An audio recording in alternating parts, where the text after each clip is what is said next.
రాష్ట్రంలో పూర్తిగా జనాదరణ కోల్పోయిన సీఎం జగన్ వైకాపా ఎన్నికల సమయంలో మళ్లీ సానుభూతి డ్రామాలకు తెరలేపారని మండిపడ్డారు తెలుగుదేశం పార్టీ పల్నాడు జిల్లా అధ్యక్షుడు జీవి ఆంజనేయులు. ఎంతో నమ్మకంతో ప్రజలిచ్చిన అధికారాన్ని 5 ఏళ్లుగా పిచ్చోడి చేతిలో రాయిలా మార్చి అందరికీ దూరమైన దగాకోరు నాటకాలన్నీ ఇప్పుడు ఎవరూ నమ్మే పరిస్థితిలో కూడా లేరని జీవి పేర్కొన్నారు. జగన్ ఆస్కార్ స్థాయి నటనలన్నీ గోబెల్స్ ను మించిన వైకాపా ఐపాక్ అబద్ధపు ప్రచారాల్ని చూసి నవ్వుకుంటున్న వారికి సిగ్గు రావడం లేదని ఎద్దేవా చేశారు. విజయవాడలో జగన్ పై రాయి అనంతర పరిణామాలపై ఆదివారం వినుకొండలో మీడియా సమావేశాన్ని నిర్వహించారు. జగన్మోహన్ రెడ్డి గారు మళ్ళీ గులకరాయి డ్రామా మొదలుపెట్టారు. గతంలో కోడికత్తి డ్రామాని హిట్ చేశాడు జగన్మోహన్ రెడ్డి గారు. అలాగే బాబాయ్ హత్య, బాబాయ్ గొడ్డలు వేటేసి ఆయన్ని పైకి పంపించాడు, చంద్రబాబు గారి మీద తోసేశాడు. కొద్దిమంది ప్రజల్ని నమ్మించగలిగాడు జగన్మోహన్ రెడ్డి గారు. సాక్షి పేపరు, టీవీలు, సాక్షి పేపర్లు ఆనాడు బాబాయిని చంపింది చంద్రబాబు గారు అని దుష్ప్రచారం చేశారు. ఈరోజు అందుకే సాక్షి పేపర్ని, సాక్షి పత్రికని ఎవరు ప్రజలు నమ్మలేకపోతున్నారు. ఎందుకంటే అసత్యాలను కూడా ప్రచారం చేస్తుంటే ఇంకా పత్రిక గుడ్డు, ఆ టీవీ ఛానల్, ఆ సాక్షి పత్రిక, సాక్షి ఛానల్ గుడ్ విల్ని తాకట్టు పెట్టేశారు. జగన్మోహన్ రెడ్డి ప్రయోజనాల కోసం, వైఎస్ఆర్ పార్టీ ప్రయోజనాల కోసం సాక్షి టీవీ ఛానల్ని, సాక్షి పేపర్ని వాడుకున్నారు. అందువల్లనే ఈరోజు సాక్షి పేపర్కి సర్క్యులేషన్ పడిపోయింది. వామ్మో వీళ్ళు ఏది రాసినా కానీ చదివితే ప్రజలు నమ్మలేని పరిస్థితి వచ్చింది. దానికి కారణం జగన్మోహన్ రెడ్డి గారు. ఇప్పుడు బాబాయిని ఎవరు చంపారనే వాస్తవం ఇప్పుడు అందరికీ తెలిసింది. చంద్రబాబు నాయుడు గారు కాదు, చంద్రబాబు గారు నిర్దోషి. సొంత బాబాయిని చంపేయటంలో జగన్మోహన్ రెడ్డి గారి హస్తం ఉంది. అలాగే ఎంపీ అవినాష్ రెడ్డి దారుణంగా చంపాడు. మరి సొంత చెల్లెలు, సిబిఐ రిపోర్టు అన్నీ కూడా చెప్తున్న సాక్ష్యాలు కనపడుతున్నాయి. సాక్ష్యాధారాలకి దొరికిపోయినాయి. జైల్లోకి వెళ్ళిన వాళ్ళు కూడా కమిట్ అయ్యారు, నిజమేనని ఒప్పుకున్నారు. ఎంపీ గారి ప్రోత్సాహంతో చంపామని చెప్పి, గంగిరెడ్డి ప్రోత్సాహంతో చంపామని చెప్పేసి మరి దానిలో నిందితులే ఒప్పుకోవడం జరిగింది. అంటే మరి ఆ రోజు సాక్షి ఛానల్, సాక్షి టీవీ ఏ విధంగా తప్పుడు ప్రచారం చేశారు.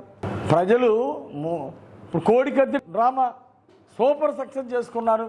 ఒక పథకం ప్రకారం, కోడికత్తి పథకం ప్రకారం చిన్న గీత పెట్టుకొని డ్రామా ఆడితే సూపర్ హిట్ అయింది. పాపం ఆ దళితుడు ఎవరైతే ఈ డ్రామాలో కుట్రలో బలైపోయాడో 5 సంవత్సరాలు బెయిల్ లేదు. వాడు బయటకు వస్తే ఏం చెప్తాడని బెయిల్ రాకుండా చేశారు. నిజాలు బయటకు వస్తే ప్రజలకు తెలుస్తుందని చెప్పేసి అన్యాయంగా 5 సంవత్సరాలు జైల్లో పెట్టారు. మర్డర్ కేసులో ఉన్నోళ్ళే 90 రోజుల్లో బెయిల్ వచ్చి బయటకు వస్తున్నారు. కానీ కోడి కత్తితో ఇట్లా అన్నాడని 5 ఏళ్ళు లోపల పెట్టారంటే దాని వెనకాల కథ ఏంటి?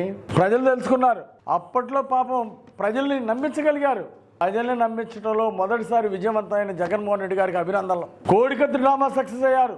బాబాయ్ హత్య, బాబాయిని గొడ్డలు వెళ్తున్నడికి చంద్రబాబు గారి మీద ప్రచారం చేసి కొంతవరకు విజయం సాధించారు. కానీ ఈరోజు నిజాలు తెలుసుకున్నారు ప్రజలు. బ్లూ డైమండ్ అన్న, పింక్ డైమండ్ చంద్రబాబు గారు ఇంట్లో దాచిపెట్టుకున్నాడు అన్నారు. ఈ రోజు ఆ ప్రభుత్వం వచ్చినాక ఆ పింక్ డైమండ్ తీస్తారండి అంటే అసలు పింక్ డైమండే లేదని జగన్మోహన్ రెడ్డి గారు చెబుతున్నారు. మరి ఆ రోజు ఎందుకు దుష్ప్రచారం చేశారు చంద్రబాబు గారి మీద? ఆ రోజు కేవలం ముఖ్యమంత్రి కావడం కోసమే ఈ డ్రామాలు ఆడారు, నాటకాలు ఆడారు, ప్రజలను నమ్మించగలిగారు మొదటిసారి కాబట్టి. కానీ ప్రజలు అమాయకులు కాదు ప్రతిసారి మోసపోవడానికి. మొదటిసారి కాబట్టి మోసపోయారు. ఈరోజు క్యాట్ బాల్తో కొట్టారని మాయ మాటలు చెప్తున్నారు. ఆ టైంలోనే కరెంటు పోద్దా? నిఘా విభాగాలు ఏం చేస్తున్నారు? పోలీసు విభాగం ఏం చేస్తుంది? ముఖ్యమంత్రి, ఆపద్ధర్మ ముఖ్యమంత్రికి ఎంత సెక్యూరిటీ ఉంటుంది? చుట్టూరు వైఎస్ఆర్ పార్టీ కార్యకర్తలు, నాయకులు. ఎవరన్నా దాడి చేసే సాహసం ఉంటుందా? దాడి చేస్తే తప్పించుకోగలరా? ఒక పథకం ప్రకారం కరెంటు తీసేశారు. 3 గంటలు కరెంటు తీసేశారు కేవలం డ్రామా కోసం. డ్రామా ఆడటం కోసమే కరెక్ట్గా ఇక్కడే తగిలిందంట. అసలు ప్రజలు నమ్మాయికులండి మోసపోవడానికి. ఎన్నిసార్లు మోసం చేస్తారండి జగన్మోహన్ రెడ్డి గారు? మీరు ఎన్నిసార్లు డ్రామాలు ఆడతారండి? మొదటి డ్రామాలో విజయం సాధించినంత మాత్రాన ఈరోజు అసలు మీరు నాటకాలు ఎందుకు ఆడాల్సి వస్తుంది? ఈరోజు గులకరాయి డ్రామాని క్యాట్ బాల్తో కొట్టారని కరెక్ట్గా ఇక్కడే నాగ్గా ఒక గాయం పెట్టుకొని, కరెంటు తీసేసి గాయం పెట్టుకొని దాడి చేశారని చిత్రీకరించడంలో ఆశ్చర్యం ఏంటి? ఈ దుర్మార్గం ఏంటి? మళ్ళొక్కసారి ప్రజల్ని మోసం చేయాలని రేవంత్ రెడ్డి గారికి ధన్యవాదాలండి. ఆయన 4 రోజుల ముందే చెప్పాడు ఈ మ్యాటర్ని. ఏమని? ఎన్నికల 3 మార్చేసే సంఘటనలు జరుగుతాయంట. అదన 4 రోజుల్లో రాష్ట్రంలో సంచలనమైన జరుగుతుందని శ్రీధర్ రెడ్డి 10వ తారీఖు ఫేస్బుక్ లో పెట్టుకున్నాడండి. మీ వైఎస్ఆర్ పార్టీ నాయకుడు శ్రీధర్ రెడ్డి గారు ఫేస్బుక్ లో పెట్టుకుంది జరిగిందంటే, డ్రామా మొదలైందంటే దాని అర్థం ఏంటి? ఇది మీకే తెలిసింది వ్యవహారం అంతా. ఈ కుట్రలో భాగం ఇది. జగన్మోహన్ రెడ్డి కుట్ర, జగన్ నాటకం. శ్రీధర్ రెడ్డి గారికి ముందే తెలుసు కాబట్టి ఆయన 4 రోజుల క్రితమే ఫేస్బుక్ లో పెట్టాడు. 4 రోజుల్లో సెన్సేషన్ వ్యవహారం జరిగిద్ది, రాజకీయ మూడంతా మారిపోద్ది, డ్రామాలతో ప్రజలందరూ మారిపోతారు అని, ఈ కట్టుకథలు నమ్ముతారు అని ఊహిస్తున్నాడు. మీ కట్టుకథలు ప్రతిసారి నమ్మటానికి ప్రజలు అమాయకులు కాదు. దాడిన నిమిషాల్లోనండి, ఆడ దాడి జరిగింది, ప్లే కార్డులు ఆడొచ్చినాయండి 2 నిమిషాల్లోనే ప్లే కార్డులు పెట్టి ధర్నాలు చేస్తా ఉన్నారు వైఎస్ఆర్ పార్టీ వాళ్ళు. 2 నిమిషాలకి ప్లే కార్డులు ఎక్కడి నుండి వస్తాయి? ఇవన్నీ పెద్ద డ్రామాలు. దాడి జరిగిన 2వ నిమిషంలో ప్లే కార్డులతోటి ప్రదర్శన జరిగిందంటే ఇది ప్రీ ప్లాన్డ్ గా ముందే ప్లే కార్డులు కూడా రెడీ చేసుకున్నారు దాడికి ముందే. అంటే ఓ చిన్న గాడి పెట్టుకుంటే మళ్ళీ ఒకసారి ముఖ్యమంత్రి అవుదామనే ఈ డ్రామాల కోసమే కదా.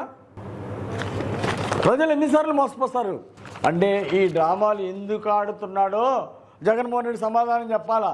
రాష్ట్రంలో చేసిన ఒక్క మంచి పని లేదండి ముఖ్యమంత్రి గారు చెప్పుకోవడానికి. వైఎస్ఆర్ ప్రభుత్వం చేసింది ఏముంది? జగన్మోహన్ రెడ్డి గారు సాధించింది ఏమైనా ఉందా? ఒక్క ప్రాజెక్ట్ పూర్తి చేశారా? చెప్పుకోవడానికి పూర్తి చేసిన ఒక ప్రాజెక్ట్ లేదు, చెప్పుకోవడానికి చేసిన ఒక మంచి పని లేదు జగన్మోహన్ రెడ్డి గారు. అందుకే ఈ డ్రామాలు. రాష్ట్రాన్ని అంధకారంలో ముంచినటువంటి జగన్మోహన్ రెడ్డిని చరిత్రలో మర్చిపోరు. ఈరోజు నమ్మి ఓట్లేసిన బీసీలని, దళితుల్ని, ముస్లిం మైనార్టీల్ని, బీసీల్ని గొంతు కోసాడు జగన్మోహన్ రెడ్డి గారు. సబ్సిడీ లోన్లు ఎందుకు ఆపారు? ఇది అహంకారం కాదా? ఇది దుర్మార్గం కాదా?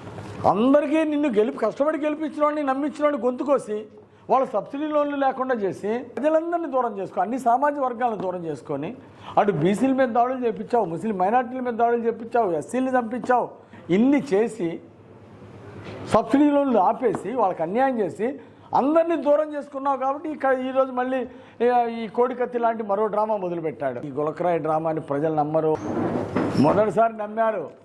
నువ్వు నమ్మించినన్ని నిజాలు నిలకడగా తేలుతాయని పెద్దలు చెప్పారు. అందుకే కోడికత్తి డ్రామా మీరే చేయించుకున్నదని ప్రజలకు తెలిసిపోయింది. వాస్తవాలు బయటకు వచ్చినాయి.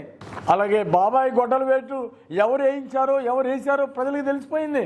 అందుకే ఈరోజు నిజం నిలకడగా బయటకు వస్తుందని పెద్దలు చెప్పింది జరిగింది.